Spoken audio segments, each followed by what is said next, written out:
이렇게 귀한 자리 불러주셔서 감사하고요.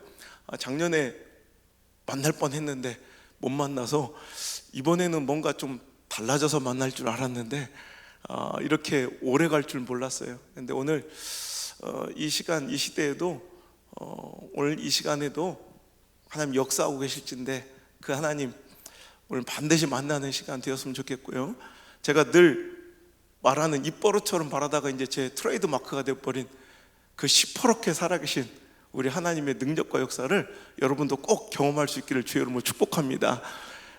너미 하나님이 아니라 다른 교회 어떤 유명한 사람의 간증에 나오는 그 하나님이 아니라 그 시퍼렇게 살아 역사하시는 홍해를 가르고 여리고성을 손가락 하나 되지 않고 박살내신 그분이 바로 오늘 여러분을 초청하고 여러분의 예배를 받으시는 그 하나님인 줄 믿으시길 바랍니다. 이제 설 명절까지 지나서 아무리 우기고 주장해도 우리의 나이가 한 살이 더 먹어버렸어요. 여러분, 이번 2021년은 좀 꽉 막히고 어려웠던 모든 삶의 문제들이 좀 풀리고 해결되고 역전되고 회복되고 응답되고 아멘 할 때까지 한번 해보려고 그랬더니 감사합니다. 제가요 어쩌다 보니까 카톡 친구들이 제가 모르는 분들도 뭐 이렇게 많이 생기다 보니까 뭐 수천 명이 이렇게 되더라고요. 그래서 실은 뭐 누가 누군지 뭐 볼 시간도 잘 없는데 가끔 이제 매일마다 이제 생일자 친구들이 이제 몇십 명씩 이렇게 떠요. 그래서 이제 그럼 그때마다 이렇게 가끔씩 이렇게 그 친구들을 확인할 때가 있는데 얼마 전에 있었던 일이에요. 제 친구인가 봐요. 카톡 친구인데 누군지는 몰라요. 근데 그 카톡 프로필 인사말을 보고 제가 빵 터졌던 적이 있어요.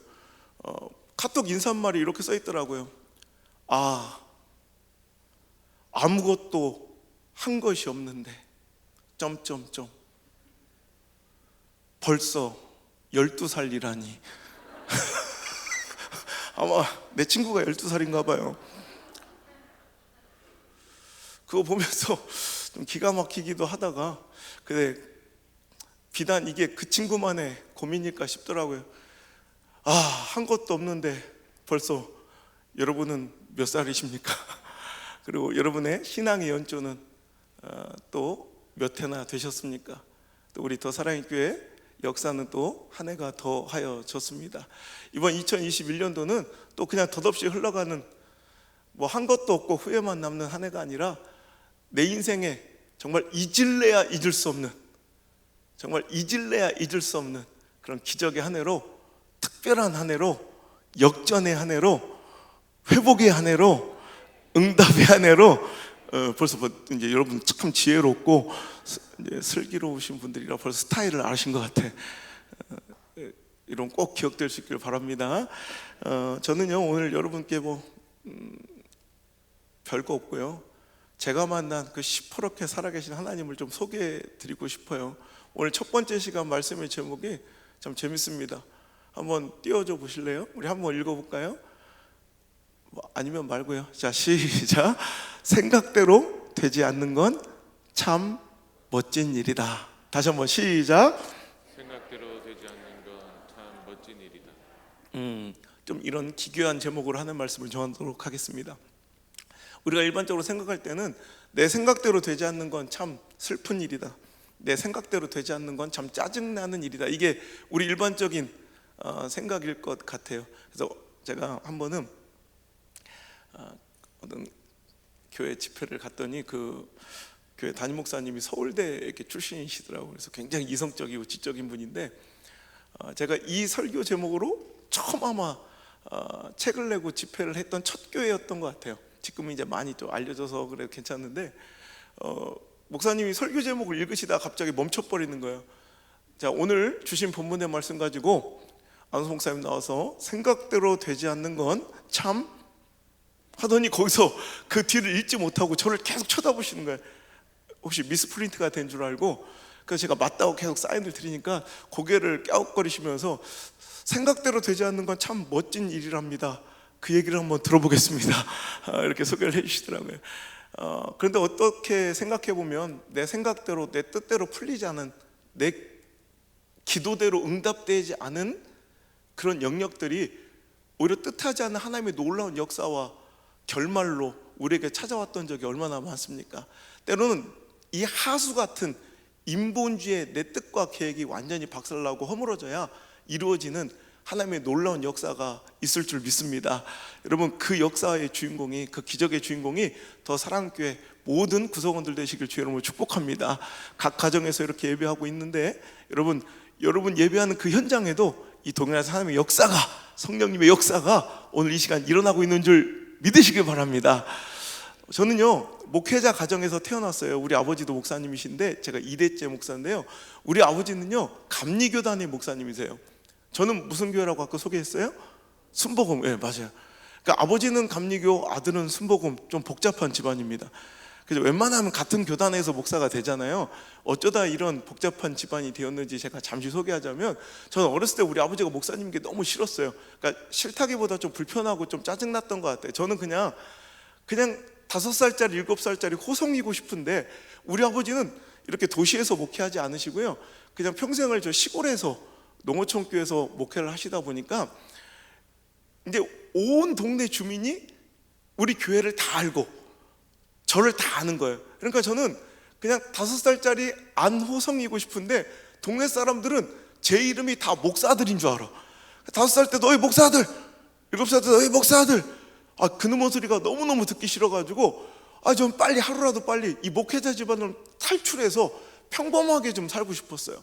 그러니까 그렇잖아요. 뭐 제가 태어나고 싶어서 태어난 것도 아니잖아요.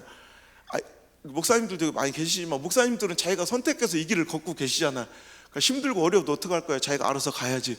사모님들도 그렇잖아. 뭐 속아서 시집 온 건 아니잖아. 어머, 장사한 줄 알았더니 목사네 뭐 이러진 않잖아요. 그러니까 자기가 선택한 거니까 어떻게 힘들어도 뭐 그 길 가야지, 어떡할 거야. 근데 자식들은 그게 문제가 다른 거예요. 목회자 자식들은 자기가 뱃속에 서원을 하고 태어난 것도 아니고 자기가 결단을 하고 태어난 것도 아니고, 어찌 보면 나도 피해자예요. 나도 황당하고, 태어나 보니까 내가 목사 아들이지 뭐 내가 결단하고 난 것도 아닌데, 사람들은 우리 아버지가 목회자인지 내가 목회자가 아닌데도 나에게 동일한 기준의 이 억울한 부담감을 나한테 짊어지는 게 너무너무 싫었던 것 같아요.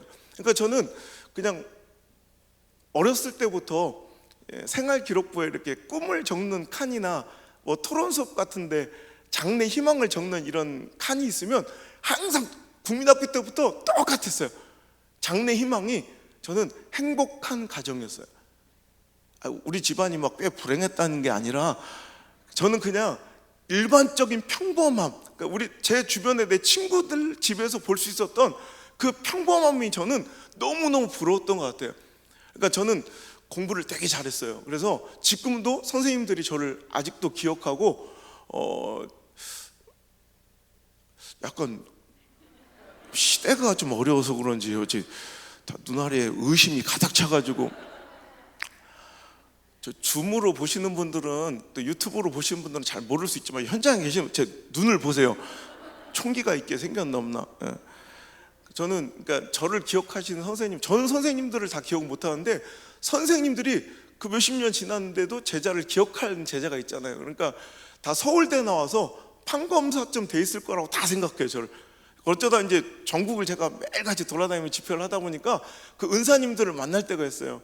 그러니까 제가 한 번은 저 청주가 제 마지막 제가 학창 시절 보냈던 곳인데, 우리 아버지 어머니가 충청도에서만 목회를 하셨어요. 그래서 거기 연합성을 이렇게 한번 갔더니 큰 이제 집회 현장에 한 분이 찾아오신 거예요. 주최 측에서 목사님 잠깐만 내려가 보시라고 어떤 분이 목사님을 찾아오셨는데, 교회를 한 번도 안 다니셔가지고 교회도 선뜻 들어오지도 못한 채 저 현관에서 저를 찾고 있다는 거예요. 가보니까 백발이 허연 노인분이 오셔가지고 제 선생님이라고 주장을 하고 계신 거예요. 암만 해도 저는 생각이 안 나. 근데 얘기를 나누다 보니까 우리 선생님 맞아. 왜냐면 제 어렸을 때 에피소드 다 아시고 제 출신 학교를 다 맞추시더라고요. 그래가지고 제가 자기 제자인 게 확실해지자 그때부터 갑자기 제 가슴팍을 막 후려치면서 그렇게 서럽게 우시는 거예요.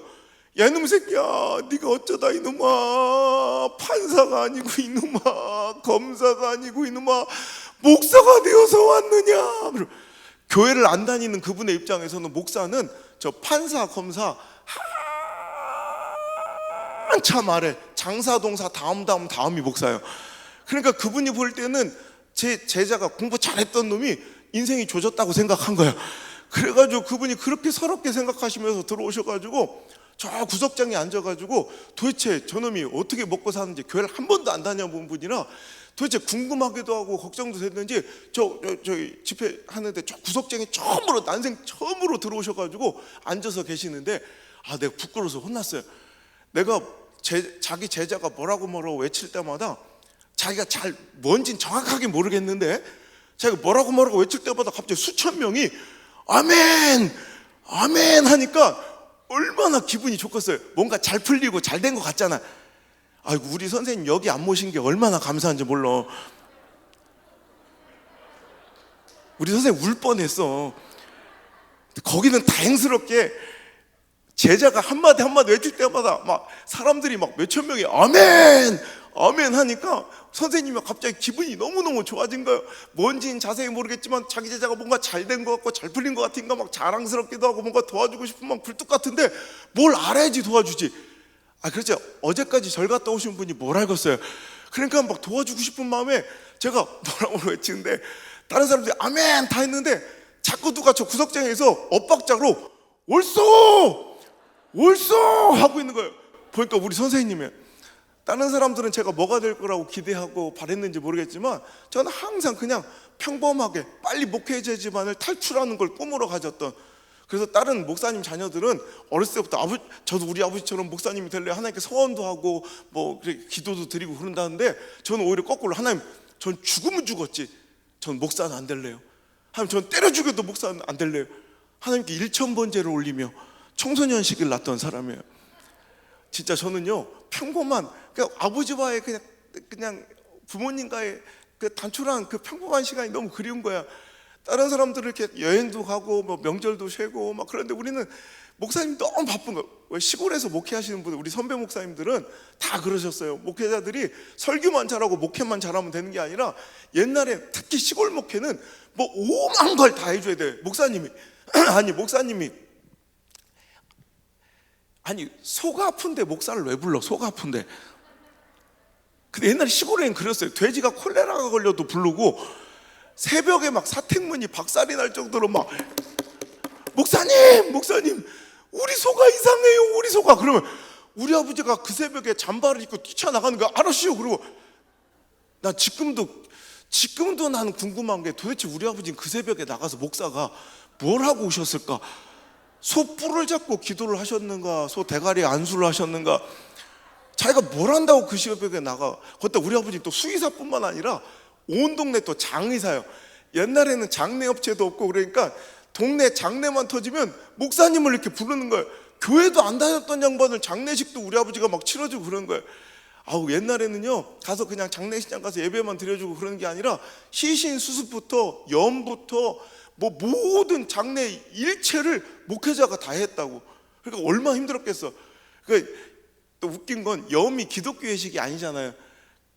성경에 뭐 염하는 게 나오는 것도 아닌데 그냥 일반 염하시는 분들하고 똑같이 이렇게 시체를 이렇게 하면 좀 성스럽지 않아 거룩하지 않아 보이니까 옛날에 목사님들 참 고생 많았어요. 이렇게 염을 하는데 이렇게 시체를 말다가 그냥 말면 안 되고 이렇게 말다가 가끔씩 이렇게 이렇게 가랑이로 빼고 여기다 십자가로 좀 묶어줘야 돼. 그래야지 기독교식 염이 되는 거예요. 우리 아버지는 그거 전문가였어요. 얼마나 장례식을 잘 치르면, 제가 대전에 한번 연합상회를 하다 보니까 갑자기 거기 이제 아는 분이, 우리 아버지 목회가 이제 그쪽 지역이니까 우리 아버지를 아는 목사님 장로님들이 많이 오셨더라고요. 그 아들이 이렇게 강사가 돼서 이렇게 큰 집회 이렇게 오니까 너무 기분이 좋고, 그래서 오시면 거의 대부분 아이고 내가 아버지 언제 목회할 때 알던 사람이야 뭐 이렇게 인사하면서 대부분 이러잖아요.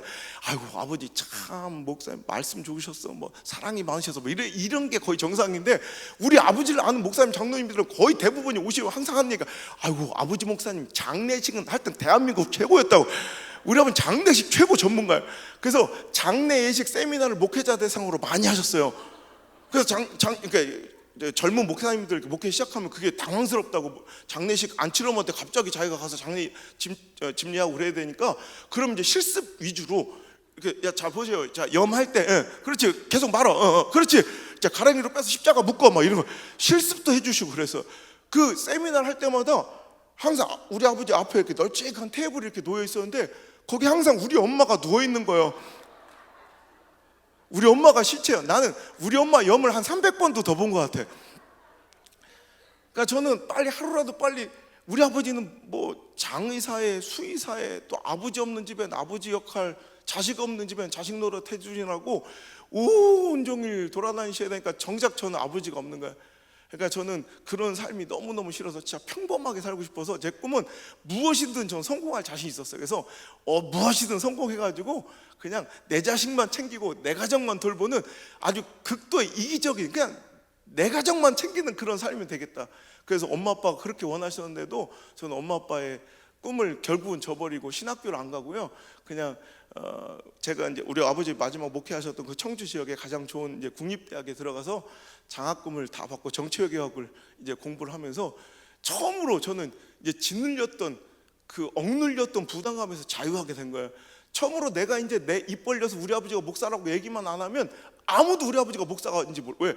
처음으로 우리 동네에서 벗어나서 대학교를 이제 가다 보니까, 그래서 저는 그때부터 입 다물고 우리 아버지 장사한다고 그러고 아무도 제 대학 저 주변 사람들은 우리 아버지가 목사인 걸 잘 몰랐어요. 그래서 그때부터 제일 먼저 해보고 싶은 게 이기는 거였어요. 왜냐하면 어렸을 때 저는 무조건 져야 됐어요. 무조건 양보해야 되고, 무조건 배려해야 되고, 무조건 사과해야 되고. 여러분, 목회자 가정에서 가장 두렵고 무서운 애는 누군지 알아요? 새신자 아들. 그 새끼가 분명히 잘못했는데 걔한테 나한테 가가지고 사죄를 하라는 거예요. 난 너무 싫었어. 근데 가가지고 내가 미안하다. 그리고요, 여기도 혹시 그런 실수 안 했으면 좋겠어요. 부교육자님들도 계시고 그런데 제가 우리 아버지 목회했던 그런 교회들 제가 다 가가지고 지금 이제 집회를 하는데 유일하게 딱 한 군데만 우리 아버지 심하셨던 모든 교회 제가 가가지고 다 성회해드렸는데 한 군데만 안 가는 데가 있어요. 그 교회가 왜 그러냐면 제 초등학교 4학년 때 여름 성경학교가 열렸는데요. 그때 제가 태어나서 지금까지 가장 하나님께 갈망하며 가장 열정적으로 기도했던 게 마지막 날 추첨해서 저는 하나님 1등도 안 바랍니다. 2등 상품 그 물총이 너무 갖고 싶었어요. 그래서 진짜 여름 성경학교 첫날 아직도 그 주제도 기억나. 성령의 9가지 열매. 진짜 첫날부터 막 그 기도만 했는데 이제 여름 성경 딱 끝나고 마지막 날 진짜 그 조그만 시골 교회니까 부장 집사님이 이렇게 추첨을 하시는데 2등 상품 추첨을 딱 했는데 내 번호 68번이 딱 뽑힌 거예요. 난 그때 처음 우리 하나님 시퍼렇게 살아계신 걸 난 체험했어요. 우리 하나님 과연 시퍼렇게 살아계시구나. 그래가지고 할렐루야 막 뛰어나가는데 갑자기 내가 딱 뛰어나오자마자 그 부장 집사님 안드레요? 제 원래 어렸을 때 이름이 안드레였거든요. 안드레요? 그래서 다시 둬. 목사들은 안 된대. 그게 무슨 원리고 그게 무슨 원칙이요? 그때 얼마나 상처를 받았는지. 그래서 그 교회는 집회를 절대 안 가요. 아직도 그 교회는 몰라 왜 내가 안 오는지. 그냥 계속 바쁜 줄만 알지. 제가 앞에서 이렇게 막 적극적이고 막 열정적이고 보이고 되게 막 미친놈 같지만 실제 제 진짜 성격은 극소심한 트리플 A형이에요. 제가 집회 가다 보면요, 우리 아버지 교인들, 옛날 교인들 뿐만 아니라 그 자식들도 다 만나요. 제가 하나님께 받은 선물 중에 가장 큰 선물이 이거라고 생각해요.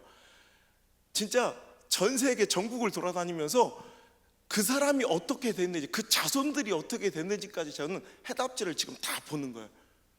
거기서 부정할 수 없는 제 내린 결론은 우리 하나님은 정말 시퍼렇게 살아계시고 정말로 정확하신 분이다. 여러분, 이거를 전 믿을 수밖에 없는 거예요.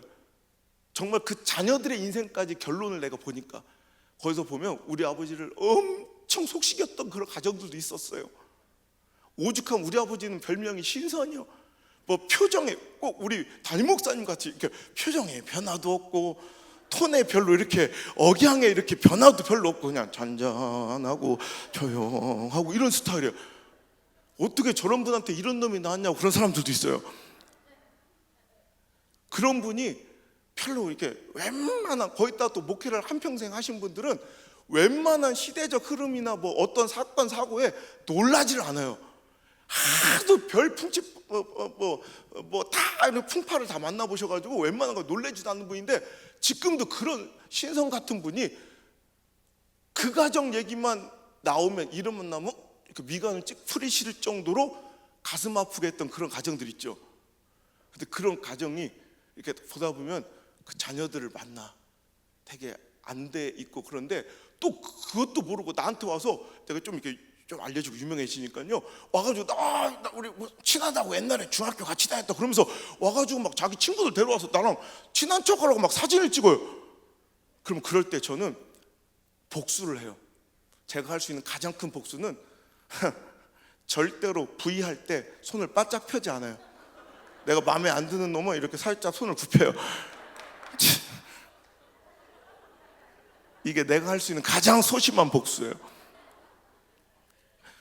여러분, 저는 그래서 그때부터 이제 지지 않겠노라, 양보하지 않겠노라. 대학교 들어가서요, 그냥 얼마나 쌈질을 하고 조금만 뭐 마음에 안 들고 충돌하면 그냥 다 그냥.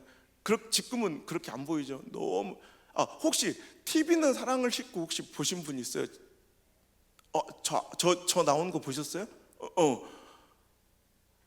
그 가수 홍경민이 자기 인생을 절망에서 희망으로, 어둠에서 빛으로 인도해준 자기 인생에 영웅이 있다고 찾아온 한 목사가 있는데 그게 저예요. 알지도 못하면서. 그때 막 자기 영웅이었다고 항상 나가서 앞장서서 쌈질하고 술 사주고 기숙사에 있는 거 철장 끊어서 탈출시키고, 그게 바로 저예요. 고기 먹고 싶다니까 학교 소각로에 교과서 태워서 삼겹살 거주고, 막 그게 바로 저예요. 그때 막 이제 막 하도 이렇게, 그때는 그 쓰레기 같은 삶이 되게 멋져 보였어요. 주변에 사람들도 많이 따르고, 전 이게 행복인 줄 착각하고 살았죠. 그러면서도 공부도 또 열심히 해가지고 영국 런던으로 또 유학을 떠났어요. 거기서 뭔가 잘 스펙도 쌓아가지고 경력도 쌓고, 또 그래서 한국으로 귀국해서 대기업에 들어가는 게 제 꿈이었거든요. 근데 공부하는 와중에 갑자기 제 배가 틀어지게 아프고, 나중에는 점점 이 통증이 심해져서 내가 내려야 될 버스탑에서 배를 눌러놓고서도 그 내려가지를 못해서 그 버스탑을 지나쳐야 될 정도로 이 통증이 심해져서 병원에 갔더니 아무래도 심각한 문제가 생긴 것 같다고 한국으로 귀국하길 권해서, 정말 내 모든 생각과 계획이 완전히 거의 무너져서 할 수 없이 한국으로 실려 나왔는데, 이미 뱃속은 만신창이가 되어서 고름이 꽉 차 있고, 장은 장기간에 그 고름이 노출돼 있어가지고 장은 흐물흐물 다 녹을 정도로, 손만 대도 다 터질 정도로 녹아서, 어떻게 이름은 더 사랑의 교회인데 사람이 장이 다 터지고 죽을 뻔하는데 누나랑 막 어떻게 표정에 변화 한 번 없이, 다른 교회 같으면 어머 막 이래, 인간미가 없어 어째.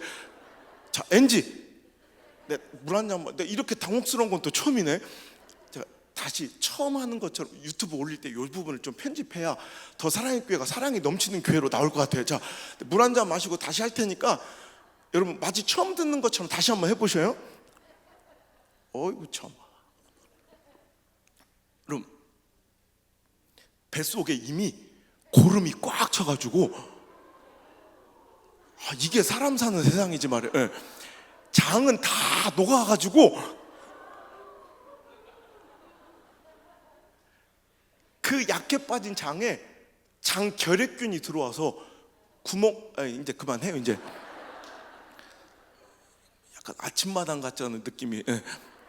구멍을 숭숭숭 다 뚫어놓은 거예요. 이 결핵균이, 이걸 누공이라고 하는데, 그래서 안에 있는 모든 유익균들조차도 다 쏟아져 내려가지고, 진짜 뭐 외국 생활하면 한국에 들어와서 먹고 싶은 음식이 얼마나 많았겠어요. 그 리스트가 막 종이에 노트에 빽빽했는데 밥 한 숟갈 못 두고요, 물 한 모금 못 마시는 상태가 된 거예요. 의사 선생님이 장이 너무 약해가지고 물 한 모금도 허락을 안 하더라고. 물 한 모금만 잘못 마셔도 장이 툭 터질 정도로 약해져 있어서 밥 한 톨을 못 먹고 물 한 방울 못 먹고 링거를 꽂아서 공급된 에너지로 그래서 수분만 섭취하고 에너지만 섭취하면서 살아도 살아있는 게 아니에요. 말기 암 환자처럼 빼싹 말라가지고 제 키가 179인데 몸무게가 40kg 미만이 되니까 뼈다귀가 그대로 다 나와서 정말 미라예요. 미라. 끔찍해서 볼 수가 없을 정도로 말라버린 그때 정말 하나님께 기도해. 하나님, 저 살려주세요. 저 살려만 주시면 제가 주의 종이 되어 주의를 하겠습니다. 정말 간곡히 하나님께 청하고, 저는 이제 심각한 위기에 임종 예배까지 드렸던 사람이에요. 가족들이 다 모여서, 그러니까 사람 참 어떻게 될지 모르겠대요. 제가 위급할 때 임종 예배를 3번인가 이렇게 드렸어요. 그때 예배를 막 울면서 저 불쌍하게 여기면서 기도해 주시던 분들이 벌써 다 돌아가셨더라고. 그러니까 기도도 잘해야 돼. 그 확신이 느껴져야 되는데, 제 상처를 막 그 목사님들 와서 기도하는데, 주여 이 아들을 살려주실 줄 믿습니다. 근데 전 너무 감사해서 아멘 하는데 그분 눈아리가 안 믿는 눈이더라고. 이미 나를 동정으로 바라보고 이미 그분의 눈은 나를 송별식을 하면서 이분 살려주실 걸 믿는다고 그러니까, 그래서 제가 목사 돼가지고 지금 그런 암 환자들이나 어려운 가정 기도할 때 눈알에 힘을 막 주고, 그냥 김집사 걱정 마라, 너 절대 안 죽어, 너 죽으면 나도 같이 죽는다. 근데 그걸 그렇게 좋아해. 가는 길 외롭지 않겠다고 하면서 하여튼 그러면서 저는 하나님께, 하나님 저 살려만 주시면, 정말 살려만 주시면 내가 주의 종이 되겠노라. 우리 아버지는 빼싹 말라 진짜 흉물스럽게 뼈다귀가 다 드러난 40kg도 안 되는 그 아들의 모습을 어디서 갖고 오셨는지 카메라로 다 찍어서 필름 한 통 다 닳도록 제 모습을 다 벗겨놓고 사진을 찍는 거예요. 그러면서 아들, 너 절대로 안 죽어.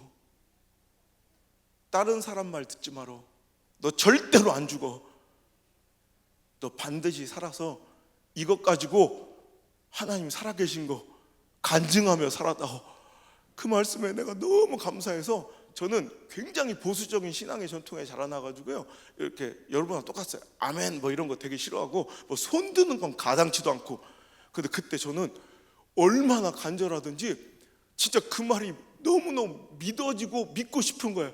두 손을 번쩍 들고 교회가 병실이 떠나갈 정도로 막 아멘 하며 외치는데, 실상은 너무 힘이 없어서 저는 손이 이렇게 올라가는 게 아니라 누군처럼 손이 떨려 이만큼밖에 안 올라가고, 병실이 떠나갈 정도로 아멘을 외쳤다고 생각했지만 실상은 정말 이 신음소리처럼 입술이 붙어가지고 반쯤 떨어나서 새어나온 신음소리처럼 아멘 아멘 하고 있는 거예요.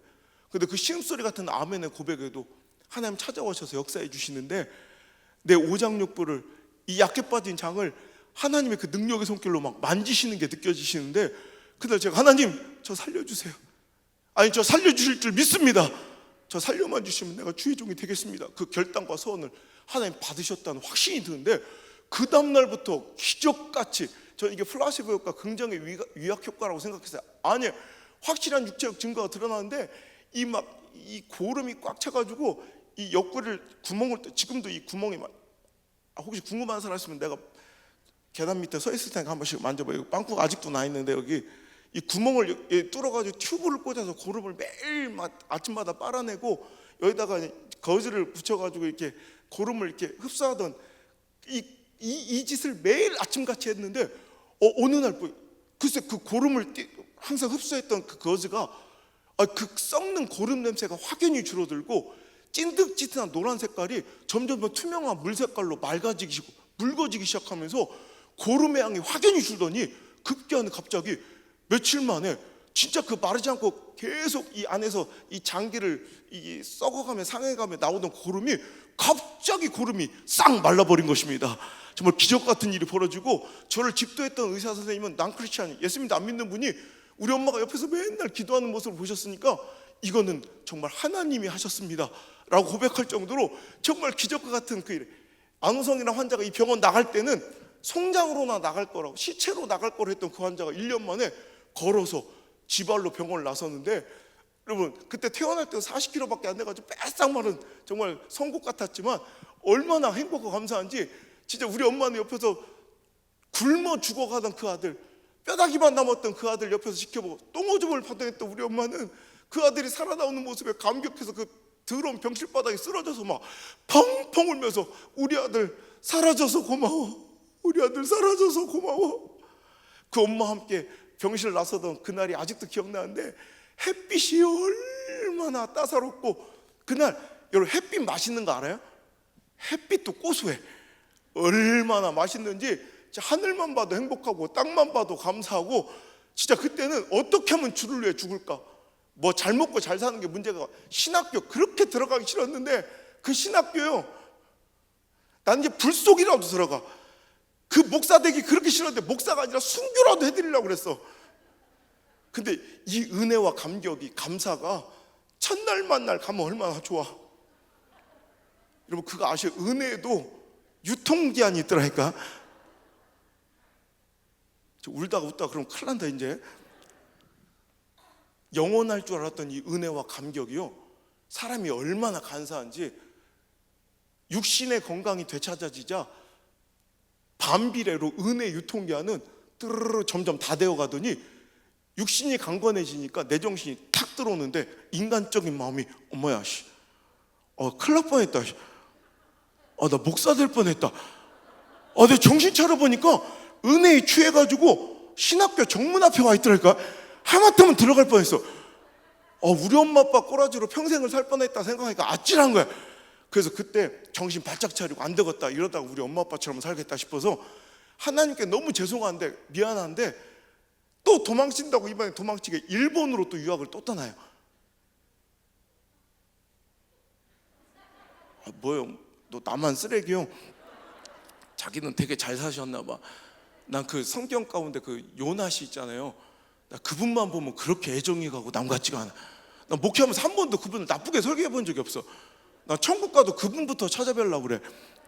여러분 이 배은망덕한 놈을 하나님께서는 내치고 버려도 할 말 없을진데 우리 일본 유학 시절에 저를 만나 주시는데, 이제는 남 시선 때문에 서 있는 사역의 자리, 예배의 현장이 아니라 우리 아버지 때문에 할 수 없이 다니는 교회가 아니라 진짜 그제서야 내 안에 나의 하나님, 나의 예수님, 나의 성령님이 충만하게 임하시는데 그 세상이 달라지고요, 막 진짜 내 얼굴도 달라. 주변 사람들이 놀랄 정도로, 제가 옛날에 되게 싸납고 막 거칠었다고 그랬잖아요. 그런데 우리 누나가 막 펑펑 울면서 야 호성아 네 눈이 다시 돌아왔어. 그 정도로 완전히 내가 다른 삶을 사는 거야. 너무 행복해서 마음도 얼굴도 막 기쁨 충만, 은혜 충만, 행복 충만, 감사 충만, 아싸라 비야 쿵짝 비야 막 너무너무 좋은데, 다만 목사만 안 시키시면 딱 좋겠더라고. 근데 그때 우리 국내 유명한 대기업 일본 총괄 본부장으로 나왔던 분이 저를 이제 스카웃을 하시는 거예요. 특별 채용을 제의하셔서 제가 그 달콤한 유혹을 붙잡고야 맙니다. 신앙의 양심이 은혜가 말라버리면 무뎌져서 느껴지지 않지만 전 그때 은혜가 충만한 상태라 신앙의 양심이 살아있기 때문에 찔리는 거예요. 여러분 2021년도 여러분에게 좋은 일, 여러분 원하고 바라는 모든 일들이 응답되고 이루어지길 주의 이름으로 축복합니다. 그런데 내가 좋아 보인다고 덥석덥석 물으면 안 돼. 영적인 분별력 있는 더 사랑있게 모든 가족들 되시길 주의 이름으로 축복합니다. 이게 정말 하나님 주신 하늘의 신령한 복인지 아니면 마귀의 템테이션, 유혹인지를 분간하고 영적으로 분별해서 하나님 주신 진짜 복만을 취하여 하나님 영광되고 하나님의 영화로움의 징표가 되는 그런 귀한 가정과 우리 자제들 되길 주의 이름으로 소망합니다. 저는 그날 그 달콤한 죄를 붙잡고 그냥 찜찜한 마음에 기쁜 마음 반, 찜찜한 마음 반, 너무나도 좋은 특별한 제의였기 때문에 그 큰 대기업의 특채가 되니까 너무너무 감사한 마음이지만 또 한쪽으로는 뭔가 찜찜한 마음에 가가지고 샤워를 하고 일본의 하숙집에서 딱 잠자리 들었는데 웬걸 그날부터 배가 다시 거짓말처럼 싹 아프기 시작하는데 아찔한 거예요. 차라리 그 고통이 한 번 아프고 말면 되는데 그게 아니라 이게 엄청 고통스러운 것도 아니고 막 기분 나쁘게 막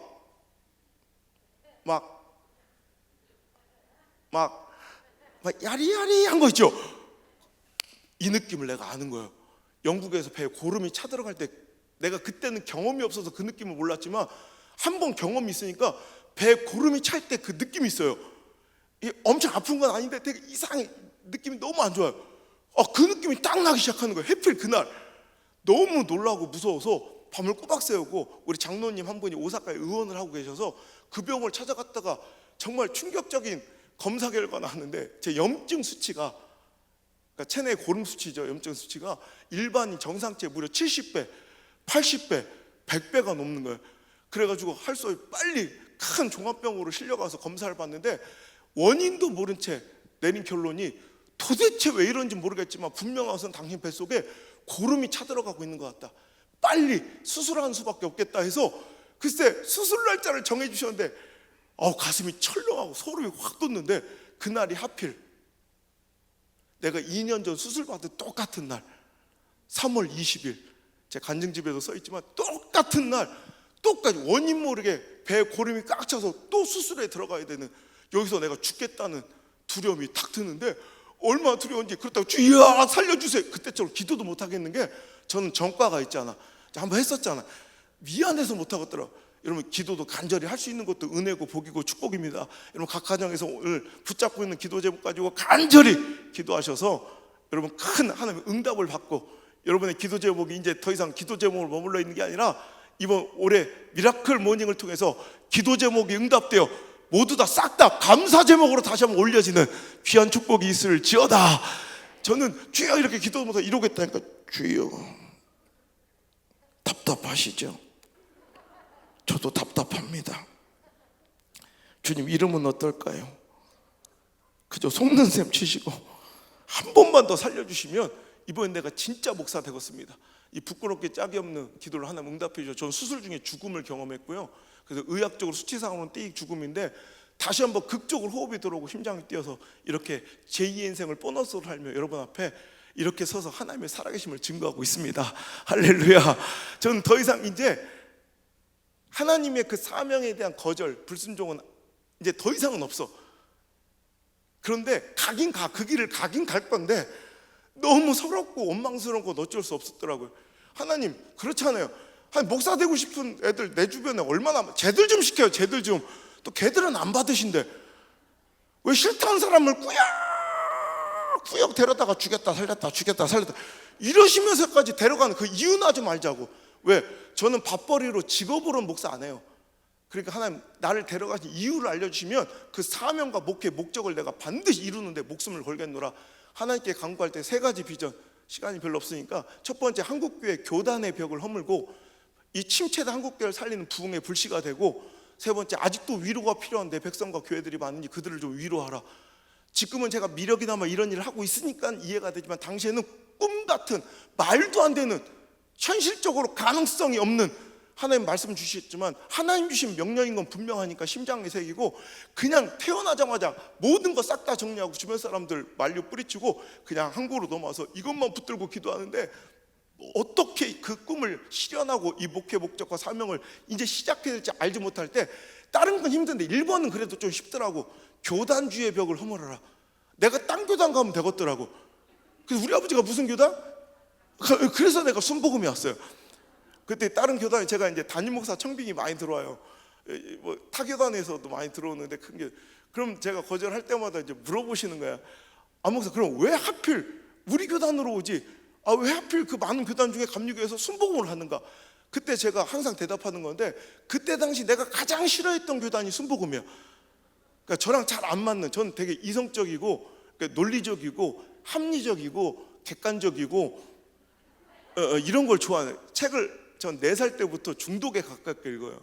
지금도 집회 오면 저는 바깥에 돌아다니다가 딱 오늘은 할 수 없이 방송 일정하고 또 뭐 한 세대 강의하고 또 대전까지 집회 갔다 이렇게 와야 돼서 어차피 밥 먹을 시간이 없을 것 같은데, 원래 저는 나오는 스케줄 아니면 점심 한 끼 외에는 바깥 호텔방에 문고리도 안 잡을 정도로, 그래 책만 20-30권 갖고 다니면서 맨날 책만 읽을 정도로, 그러니까 논리적이고 이성적인 사고 가득 차 있는 저에게는 원색적인 성령 운동이 이해되지 않는 비합리적 신비주의적 활동처럼 보였던 거예요. 그러니까 내 스스로 기준을 세워놓고 나와 다른 걸 틀렸다고, 내가 모르는 걸 없다고 단정짓는 이 오만함과 편견과 정죄를 하나님께서 얼마나 깨뜨리시고 슬퍼하시고 아파하시는 걸 느끼게 하시는지 너무너무 제가 고통스럽고 하나님께 죄스러워서 엉엉 울면서 그날 제가 회개하면서 하나님 일주일 동안 금식을 들어가서 하나님 저를 용서해 주시고 순복음교단 보내주시면 일평생 회개하는 마음 살겠고 저처럼 교단의 편견의 벽을 갖고 있는 사람들에게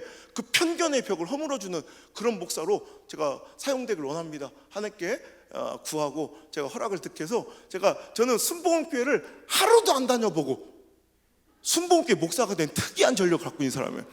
저는 이제 교단만 바꾸면 그냥 되는 줄 알았더니 우리 아버지는 굉장히 보수적인 목사님이거든요. 정말 보수적. 거기다가 예배는 막 경건, 이놈 거 경건이 지나치다 못해 막 경직에 가까울 정도로 예배 시간처럼 웃지 마라, 아멘도 하지 마, 가만히 있어, 박수 치마, 눈알도 굴리지 마라. 주기도문 끝나야 숨도 크게 쉬는 교회 알죠? 그런 쫑하게 그런 예배들이 전 이게 너무 편했어요. 어렸을 때부터 이렇게밖에 예배를 난 우리 아버지 교회밖에 못 다녀봤잖아. 우리 아버지가 목사님이 옆 교회 가긴 좀 그렇잖아. 그러니까 난 할 수 없이 선택권도 없이 난 그런 예배만 드렸다니까. 그러니까 난 이게 모든 예배가 다 똑같아. 걷다 또 안타까운 게 우리 아버지는 경건하고 보수적인데다가 또 고향이 충남 서천이요. 충청도에서도 가장 말 느리기로 유명한 당진, 서천, 부여 이쪽에 거기서 목회도 아버지는 나하고 잘하고 목회를 다 그 짝에서 마셔서 느려도 너무 느려. 그러니까 난 지금도 후회스럽고 참 허망한 시간이 우리 아버지한테 찬송가 배운 시간이야. 우리 아버지 찬송가가 맞는 건 줄 알았어요. 우리 아버지 항상 찬송가를 이렇게 불렀거든. 주의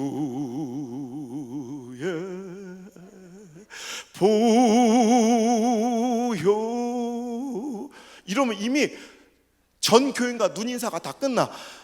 그 시골교회 해봤자 뭐 200~300명도 안 되는 그런 교회는 이미 요 한 소절이면 눈인사 출석 체크 다 끝나. 농력이 이거 왜 안 왔냐 이거예요. 옆에 주의 피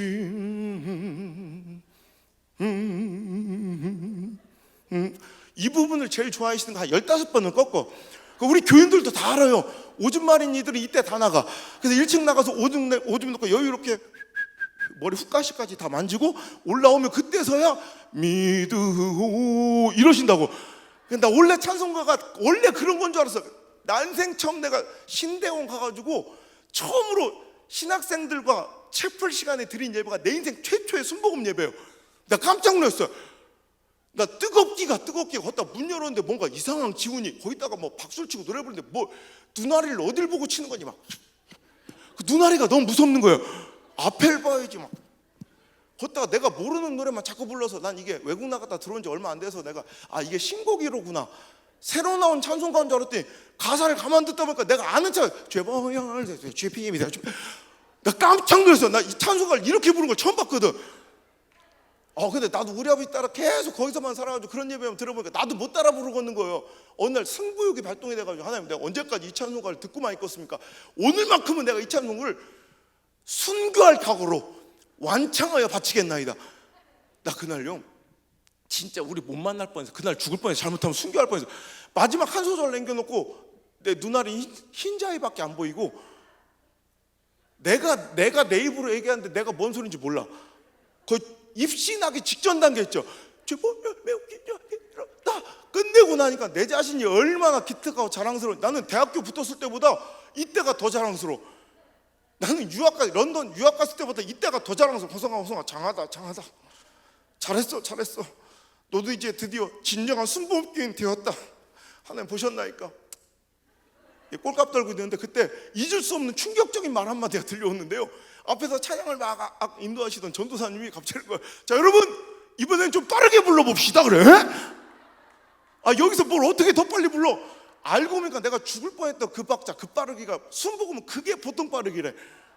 저는요 서울에서 태어났고요 4살 때부터 아버지 목양지에 할 수 없이 충청도에서 평생을 살았던 사람인데 어떻게 울산에 온양이라는 바닷가 마을에 개척하고 오늘까지 이르렀는지, 오늘 요 시작만 제가 얘기하고 전하고 오늘 이제 간증 마치고 내일로 이제 그 간증의 이야기를 이어가도록 하겠습니다.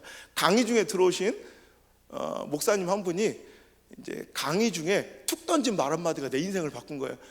우리 순복음이 이제는 이단 소리 듣다가 이렇게 우리나라 메이저 교단으로 성장했고, 각 지역마다 가장 대표적인 대형 교회들로 우뚝 서 있는데, 유일하게 실패한 땅 한 곳이 있으니 거기가 울산이라는 거예요.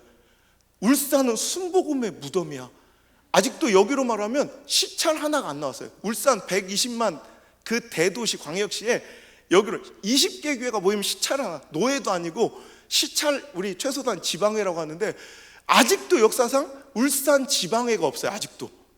그 정도로 울산은 순복음이 자리 잡지 못한, 그러니까 여의도 순복음께서 조영규 목사님이 이렇게 한 35년 정도 이렇게 지원해서 세워졌던 교회들은 몇백 명이 아예 모여서 개척을 합니다. 그래가지고 지금 쭉 해가지고 몇만 명으로, 몇천 명으로 이렇게 부흥해 있는데, 이 울산에도 그런 교회를 한 500명 성도를 모아주고 건물까지 다 지어주고 시작했던 교회가 다른 데처럼 몇천 명, 몇만 명으로 부흥한 게 아니라 그 500명이 지금 40년 세월 흐르면서 오히려 200명 정도로 줄어있을 정도로 울산, 유일하게 실패한 땅이 울산이라고. 울산은 순복음의 무덤이야. 이 말 한마디를 듣는데 내 심장이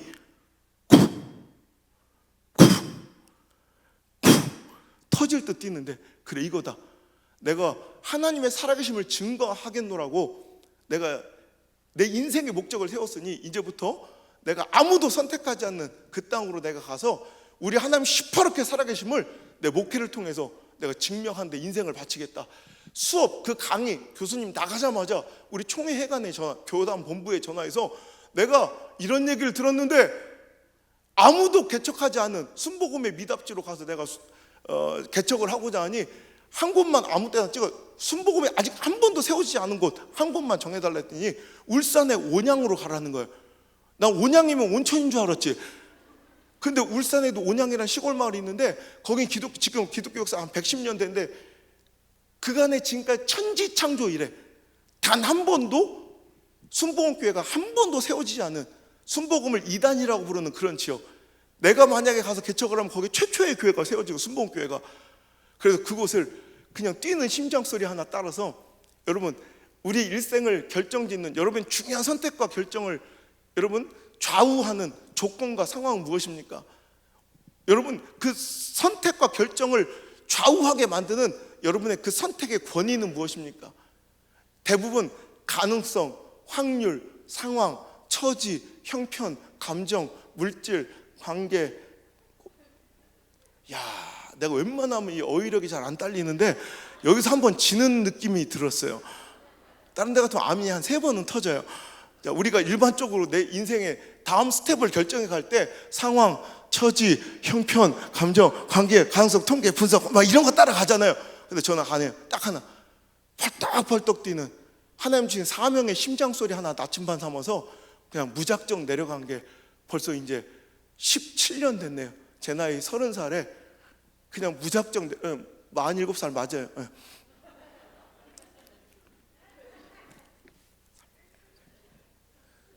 싸우지 마라. 17년 전 제 나이 30살에 총각 전도사가 결혼도 안 한 상태에서 신대원 1학년 뭘 하겠어요. 근데 무작정 모든 거 싹 다 정리하고 내려가서 서울로 신대원을 다니면서 등짐져서 시작한 교회가 지금 우리 교회에 이르렀고요. 그때 조그만 밭대기 하나 사가지고 시작했던 그 교회가 가서 앉을 자리가 없어서 또 건축하고 또 건축하고 또 건축하고 또 건축하고 지금 개척 11년 만에 5번 건축을 마치고요. 지금도 실은 중대한 결정과 제가 학교를 하나 세웠는데 요즘 하도 힘든 시기를 겪고 있어서 다른 사람들이 다 문을 닫고 있는데 오히려 이번에 큰 건물 하나를 기숙사까지 다 해서 갖춰서 한번 살까 지금 오늘 내일 아마 결정을 해야 될 것 같은데, 정말 기적과 같은 일을 이루며 그 시골에서 우리 하나님 시퍼렇게 살아계심을 증명하며 또 자랑하며 증거하며 전 세계를 누비고 있습니다. 할렐루야. 제가 시간을 딱 3분만 더 쓸게요. 정말 우리 삶 속에서 여러분, 제가 어느 날 제가 이렇게 시골길을 우리 동네 시골길 농길을 이렇게 걷다가 갑자기 웃음이 빵 터지는 거야. 내 삶을 보니까 너무 웃긴 거야. 내 삶 자체가 내가 생각하고 계획하고 기대했던 대로 된 게 한 개도 없어. 1도 없어. 어느 날 내가 어쩌다 경상도에 살고 있지. 난 내가 경상도에 살게 될 거라고는 생각도 못했어요. 걷다가 내가 이 시골 마을에 살고 있는 게 너무 웃긴 거야. 보세요, 내가 시골 살게 생겼나. 옛날엔 난 1년에 면세점 냄새를 2번 이상 안 맡으면 내가 돌아버렸던 사람이에요. 백화점 1층 냄새 알죠? 천국 같은 백화점 1층 냄새 한 달에 3번 이상 안 맡으면 나 돌아버린 사람이에요. 근데 거기 막 시골 마을 내려가지고 살고 있는 내 모습이 너무, 걷다가 내가 목사가 된 게 너무 웃긴 거예요. 난 목사가 안 되려고 그렇게 도망치잖아요. 목사가 되고 그때 난 평생 감리교만 다녔는데 순복음교회 목사가 된 게 너무 웃기고, 그때 아까도 얘기했지만 저는 이게 좀 약간 앞에서는 이러지만 진짜 실은 되게 소극적이고 말도 잘 못하는 사람인데, 그리고 또 대인관계를 좀 이렇게 막 사람 만나는 걸 되게 힘들어요. 그런데 제가 이렇게 매일같이 전국 전 세계를 돌아다니면서 모르는 사람들을 맨날 만나는 부흥사, 전 부흥회를 우리 교회는 해본 적도 없고 우리 아버지도 부흥회를 안 좋아해가지고 부흥회를 잘 안 해요. 근데 내가 부흥사가 되겠다는 게 너무 웃기잖아요. 진짜 이건 내 생각대로 된 게 하나도 없어. 걷다 제일 놀라운 건 제가 이렇게 전국 돌다가 토요일 날 이렇게 들어가 보면 내 집인데 내가 낯설어. 우리 집에 며칠 있어 본 적이 없어서 저는 365일 중에 300일 이상 맨날 호텔에서만 사니까 이렇게 딱 들어가 보면 내 집에 제가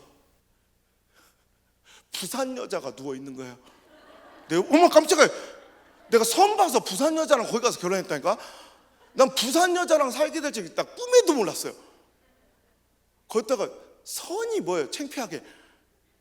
아니, 선은 우리 형님한테나 어울릴 단어인데, 그죠? 선이 뭐예요? 저는 굉장히 로맨티스트였고요. 어렸을 때부터 결혼에 대한 환상을 갖고 있었어요. 저는 딱 만난 첫사랑이 내 끝사랑이 될 거라고 믿으며, 그리고 제가 꿈꾸는 그 만남 외에 인위적인 만남, 저는 대학교 때 미팅도 안 해봤어요. 그런 인위적인 만남이 싫어서.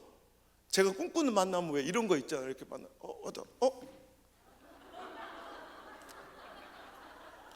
저기요. 따라라라라. 이런 만남을 꿈꿔왔던 내가 선을 봐서 결혼할 줄이야.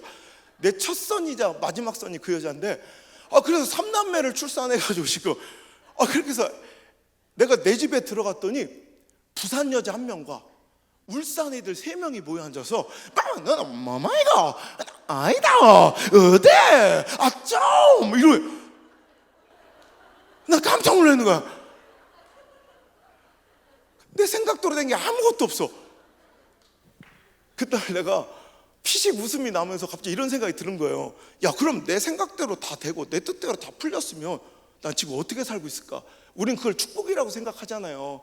이걸 은혜라고, 형통이라고 생각. 내 뜻대로 계획대로 응답 다 되는 거를 형통이라고 생각하지만, 그럼 내가 그때 구하고 바랬던 대로 다 이루어졌으면 난 지금 그냥 대기업에서 부장쯤 돼서 그냥 살고 있었을 것 같더라고.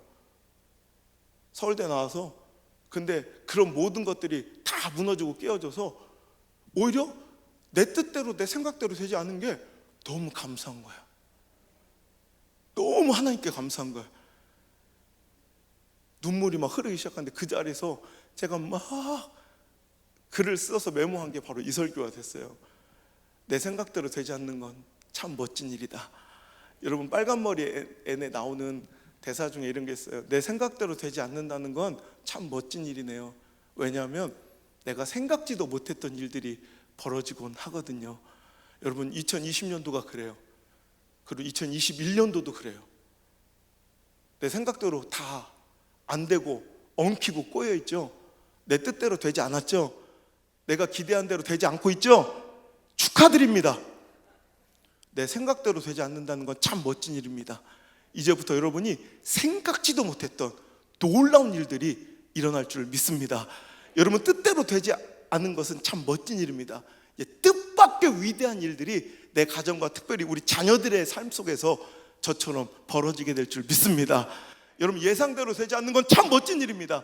이제 예상치도 못했던 인간의 허접한 인본주의 계산질로는 꿈도 꾸지 못할 하나님의 한 수, 신의 한 수가 여러분의 삶 가운데, 여러분 자녀의 인생 가운데 개입될 줄 믿으시면 아멘. 특별히 오늘 제가 여러분에게 선포하고 선언합니다. 제 목숨을 걸고 내 심장을 내놓고 여러분에게 선포합니다. 성령님이 주신 감동으로 여러분에게 선포합니다. 여러분, 자녀의 문제로 고통받고 걱정하고 있는 분들이 있다면 여러분 걱정하지 마십시오. 여러분의 그 걱정거리, 고민거리가 하나님의 영광을 뒤덮이는 간증거리가 반드시 될 것입니다. 돌아오고 회복될 것입니다. 풀려지고 열려질 것입니다. 응답될 것입니다. 회복될 것입니다. 역전될 줄 믿습니다. 그 주인공, 그 시발점이 바로 이 미라클 모닝, 이 자리가 될 줄 믿으면 오늘 시간 간절히 주님께 청하며 기도하시길 바랍니다.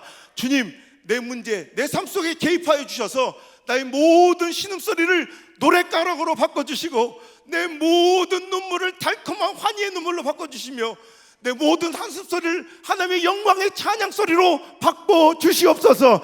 내 꿈과 소망 같은 기도 제목을 응답된 감사 제목으로 하나님께 올릴 수 있도록 축복하여 주옵소서. 역전시켜 주옵소서. 회복시켜 주옵소서. 할렐루야. 그 주인공이 각 가정에 계신 여러분이 될 줄 믿습니다. 오늘 이 자리에 나오신 여러분이 될 줄 믿습니다. 기도하겠습니다. 하나님 크신 애 감사합니다. 저들의 문제를 해결해 주시고 열어주시고 회복시켜 주시고 풀어주시기 위하여 오늘 이 자리를 허락하여 주신 줄 믿습니다. 힘들고 어려워 침체된 이 시기 가운데 주여 우리를 불러 모아 주셨사오니 이미 응답을 준비해 놓으시고 기적을 준비해 놓으시고 불러주셨사오니 그 기적과 응답과 은혜를 누리는 더 사랑의 모든 가족들이 될 수 있도록 인도하여 주옵소서. 오늘 올려진 귀한 아버지 하나님 예물들이 있습니다. 이 귀한 헌금들이 지금은 간절한 소망을 담아 아버지 하나님께 기도 제목을 올렸었지만 이 기도 제목이 더 이상 기도 제목으로 머물러 있지 않게 하시고 이 미라클 모닝 특별 새벽기도를 통하여 이제 감사의 제목 되게 하여 주시옵소서. 저들의 필요를 채워주시고 특별히 더 사랑교회 모든 권속들의 가정과 생업의 터전과 직장과 사업의 현장을 지켜주셔서 재앙이 그렇게 쏟아져 내렸던 애굽 땅에도 하나님 백성 거했던 고세 땅만큼은 안전했던 것처럼 주여 이제 이 재앙과 같은 재난과 같은 경제적 위기 속에서도 이 코로나19의 어려운 경제적 혼란 속에서도 우리 사랑하는 더 사랑교회 모든 백성들의 생업의 터전과 직장과 사업장을 안전하게 지켜 주시옵소서. 아버지 하나님, 이럴 때 하나님 시퍼렇게 살아계심을 천하만방에 드러내는 멋진 기적의 징표로 저들의 가정과 우리 자녀 자손들을 사용하여 주시옵소서. 이번에 회복되고 풀려지고 열려져서 아버지 하나님, 우리 자녀들이 우리 더 사랑의 교회 모든 구성원의 자손들이 이 시대 5대양 6대줄 누비며 하나님의 영광의 징표가 되게 하시고 우리 하나님 시퍼렇게 살아계심을 천하만방에 드러내는 멋진 간증거리가 되게 하여 주옵소서. 남의 교회 이야기 책에서 읽은 이야기가 아니라 이제 저들의 가정 오늘 예배하는 각 가정마다 이제 그 소리가 세상 가운데 시대 가운데 선포되게 도와 주옵소서. 봐라, 우리 하나님 시퍼렇게 살아계신다. 그 간증의 고백들이 넘쳐나는 가정 되길 원하오며 나의 사랑 참 좋으신, 한 번도 실수가 없으신, 변함이 없으신 우리 구주 예수님의 이름으로 감사하며 기도 올리옵나이다. 아멘.